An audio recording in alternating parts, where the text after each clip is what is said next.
Namaskar, my dear friends. In the series Upanishadic stories, this is the story of sage Bhrigu.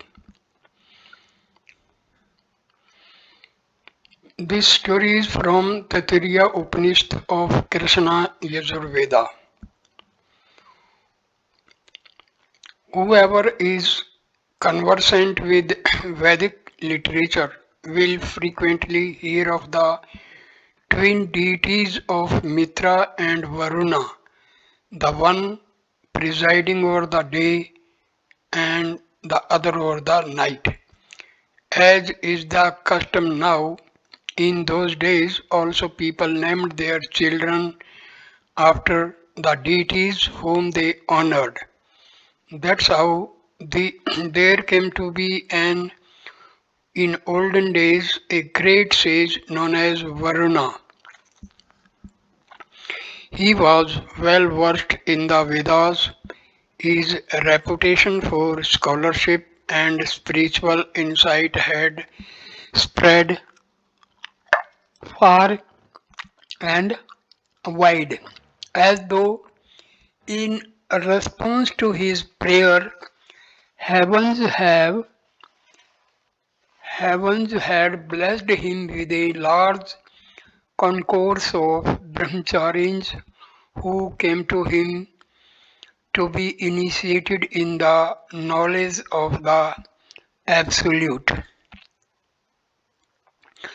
Well, maybe imagine how picturesque and beautiful his hermitage was. The Tapovana was not a retreat, it was a sanctuary. Even the lower animals felt their kinship and humanism as all life was held sacred within the precincts of the ashrams. All kinds of birds, noted for the beauty of their plumage or the melody of their voice, flocked thither. The denizens of the forest wandered fearlessly. Even the fish in the river, unafraid of the net and the trap, would gather round the brahmacharis in expectation of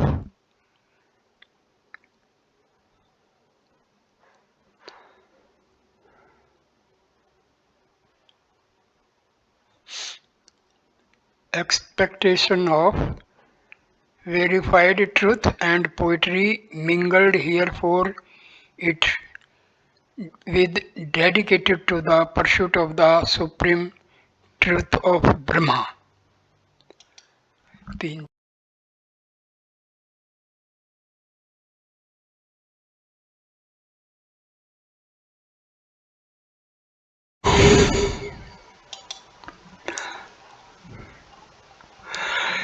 This says Varuna had a son named Bhrigu. He was, as was befitting, as learned in the Vedas as his father himself. But he still felt some hidden want, for he had not yet attained that peace of mind which comes with the knowledge of Brahma. One day he approached his father and said to him, Adi hi Bhagwan Brahma, which is the formal way of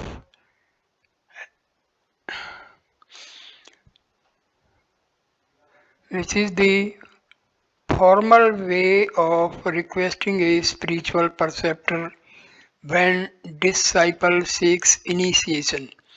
Varuna was pleased.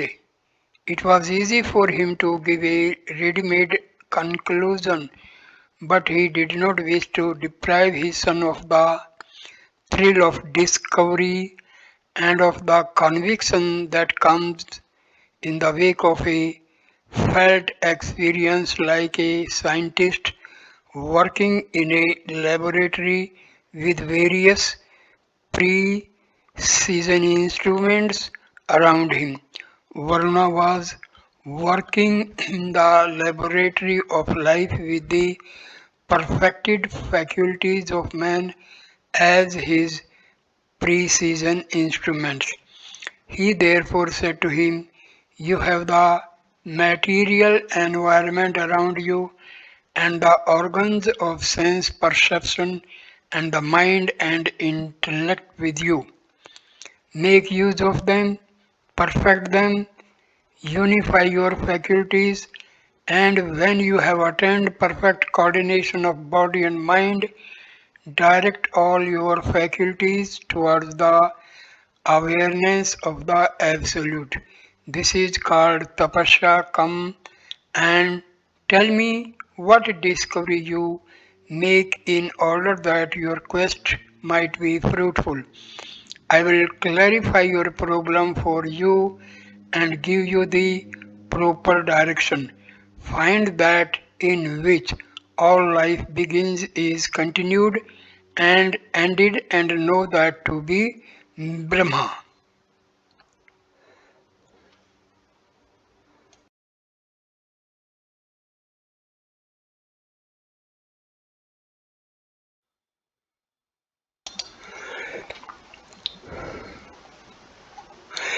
In order to realize the oneness of the self with the absolute of Atma with Brahma, the meaning of the expression Tattvam Asi, thou art that, should be fully understood. This is possible only when the sense of discrimination is awakened.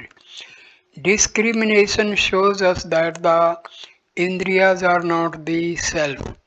The light of the self shines through them like the light in a pot through its many holes.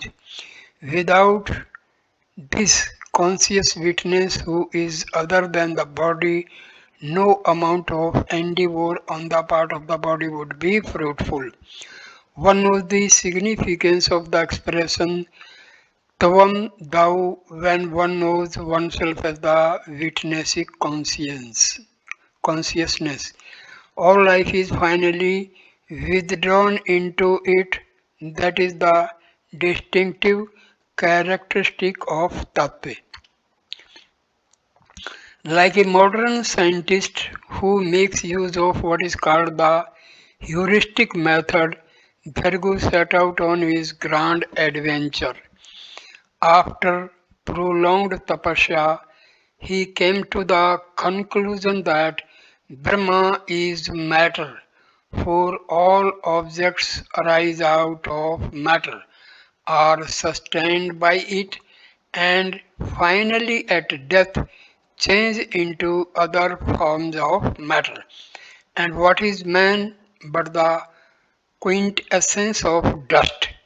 When he announced his discovery to his father, he was neither pleased nor displeased. In order to encourage his son, he said, "Keep on along the path of discrimination for tapasya in Brahma." Thus exhorted, Bhrigu re-examined his conclusion. He then recognized that as a matter is itself subject to change and dissolution, it cannot be called final. He then turned his attention to something more subtle than gross matter. He then hit upon the idea that prana, the vital breath, may itself be Brahma. Varuna knew that a good man who strives can never be lost. He therefore allowed Bhrigu to re-examine his fundamentals, for honest doubt is the beginning of wisdom. Bhrigu rejected his hypothesis. He realized that whatever has a beginning must also have an end, and therefore they cannot be the absolute. And as indicated by his father, he made his body and mind one pointed and concentrated on Brahma in order to realize that which he was seeking.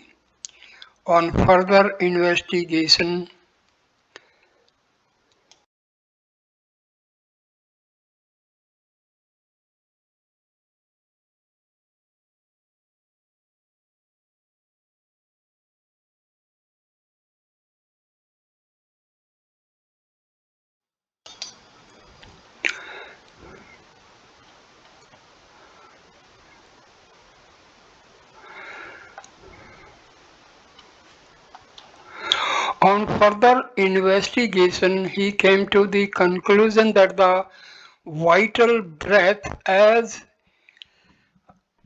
vital breath is itself Dharma, if only because it differentiates the living from the dead.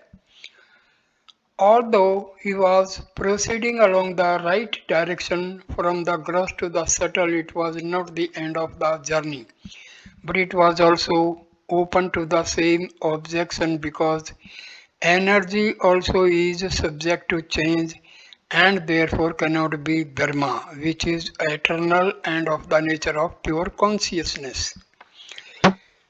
In the case of Bhrigu, it literally proved true that failures are the stepping stones to success.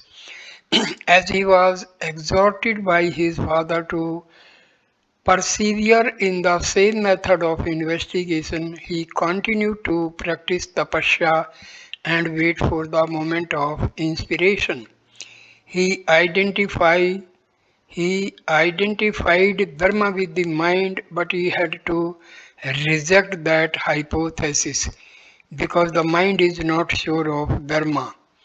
It is true that mind moves matter. It is also true that thoughts are more real than living man. But no one can say with certainty whether we are because we think or whether we think because we are. Bhrigu then felt that he had almost attained the goal when he identified Brahma with Vijnana. He was, as it were, on the threshold of a grand discovery. Vijnana implies intelligence endowed with the power of perseverance, diligence, energy, and constancy. But it includes all the feelings of joy and sorrow. Therefore, it is not possible to identify Brahma with any kind of grief, for there is nothing that is lacking in Brahma, nor does the sense of bliss in Brahma proceed from the possession of external objects. Brahma is bliss itself. Thus, by a continuous process of negation, he arrived at the grand affirmation that Brahma is truth, knowledge, bliss absolute.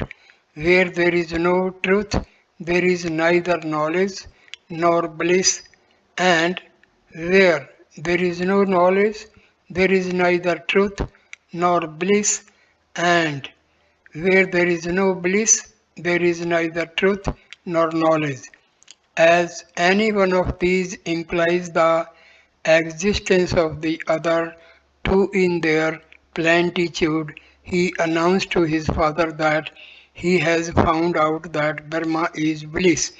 But still, as Brahma is not something that is external to us and cannot therefore become the object of knowledge, he stated his conclusion without any egocentric feeling by declaring that all beings have their origin in bliss, are sustained by bliss, and are finally withdrawn into bliss. The sense of peace that he felt within himself was the guarantee that he had left far behind him the region of error, ignorance, and strife, and that he was established in the awareness of that which is life's supreme emergent value. When he looked back upon his arduous quest, he could truly say that in the grand affirmation of Brahma as bliss absolute, the residual values of whatever he had negated had also a place. If An is Brahma, then Annada is also Brahma. In reality, there is nothing that is outside Brahma. It was thus by following the path of negation and later on by negating that negation that Bhrigu attained the realization of in infinite. So he got realization. So my dear friends, here ends this video. Please like, comment and share the video and subscribe the channel. Thanks a lot. Namaskar my dear friends. Namaskar.